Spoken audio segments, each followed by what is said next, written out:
Ciao ragazzi di Autun, oggi qua siamo qui con Scott Ian degli Anthrax. And how was the return of Rob Caggiano like? How did it? It was great. You know, that's also you're one of the only few people that's actually asked that question. I've brought it up a few times, but that was a really important thing, especially for me. I mean, I've said it in the press. I've gone on record and said how Rob is the best guitar player I've ever played with. So after the reunion tour, we didn't know if Rob was going to come back. He was like producing records and really busy, and we didn't know if Rob would be back in the band. And it was really important for me to have Rob back in the band. I don't want to play with another guitar player. I only want to play with Rob, and I really felt if Rob didn't come back in the band, then maybe I couldn't be in Anthrax anymore, because that's how strongly I felt about having Rob in the band. So yeah, it's great that Rob is back. I think he adds an amazing element to this band that the songs wouldn't be as good if Rob wasn't here. Okay. In contrast to many other of your colleagues and bands from the 80s, you've been able to reinvent yourself for each decade, and you're just one of the few ones who is able to do that. So what do fans have to expect for Anthrax Mark III? Well, you heard it. It's metal, you know? I mean, I don't know how we do it. I don't know how we stay like fresh, other than we just don't want to repeat ourselves. 'Cause, I mean, even in the 80s, after we made Among the Living, I mean, listen to State of Euphoria. It's a totally different record than Among the Living. And then Persistence of Time is a completely different record than State of Euphoria or Among the Living. Because we were already, once we made Among the Living, we already wrote those songs. The easy thing, I think, would have been to just make Among the Living 2, Among the Living 3, Among the Living 4. That works for some bands. You know, AC/DC, it works for. Iron Maiden, it works for. You know? I mean, we couldn't do that. Anytime we would even come up with an idea that sounded remotely like anything we've ever done before, we would just throw it out, because we're like, we already did that. We already played that riff, or we already used that idea. So it's always been that way for us.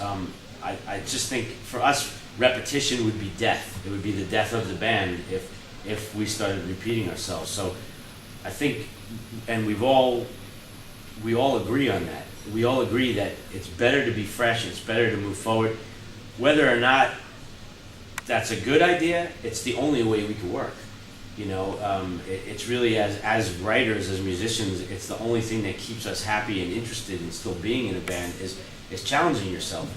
And that's the way I look at it. And I listen, you know, I thought We've Come For You All was a great record, and I thought it was like, after, you know, it's our 4th album with John Bush, and somehow we were still able to make something new and exciting and like with new ideas and new sounds, but it was still Anthrax. And here we are 6 years later, and I think maybe we needed 6 years, truthfully, to make this album. And we didn't work for 6 years. We were working for two and a half years. But just that amount of time and space, though, is very important, because if we tried to make a record in 2005, let's say, we wouldn't have made it a better record than We've Come For You All. I don't think we could have done it creatively. As songwriters, it would have been impossible. But because we had so much more space in between, we had more time to live and experience and you know, and have more shit happen to us in our lives, and go through a lot of hard times in the band, and all of that goes into the making of this record, and I can hear it, and it's, once again, it sounds fresh and it sounds new, and it still sounds like Anthrax. And I'm just excited that we're able to do that. You know, because it's exciting to me to hear it. It's really exciting for me to hear it and think like, wow, I've been in this, started this band 28 years ago, and I could still do this. So it's pretty fucking cool. Okay. Thinking back to the reunion tour you did with Joy and Spitz, how would you consider nowadays that decision of doing it?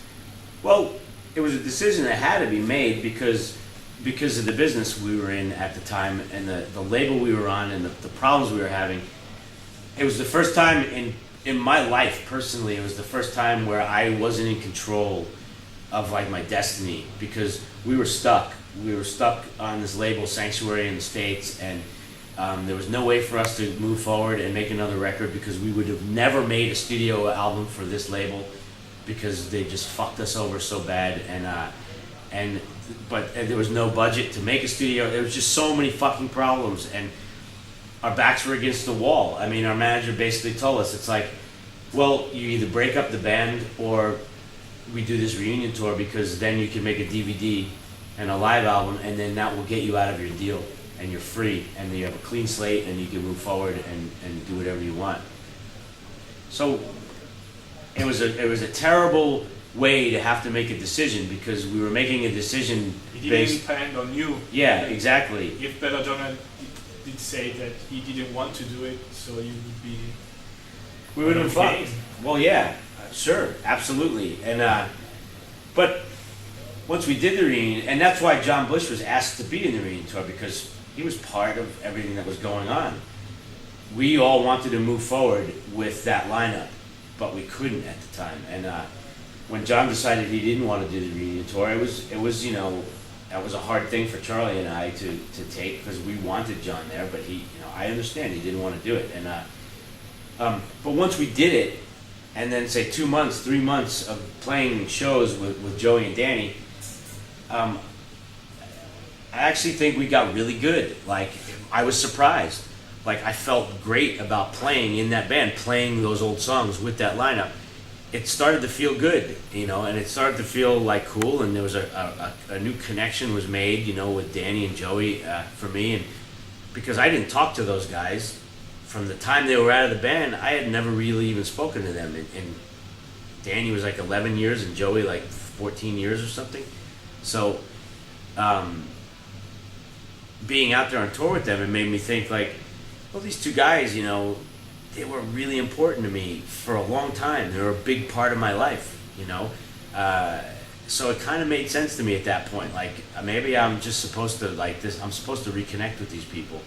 You know, I'm supposed to have a relationship with these people. It just made sense to me. And so at the end of the reunion thing, at least I could say, you know, there was the positive outcome of making a reconnection with these guys who were really important at one time in my life. And I mean, it's not like we're hanging out every day and going to the movies, but at least I know, like, there's no bad blood or anything like that anymore.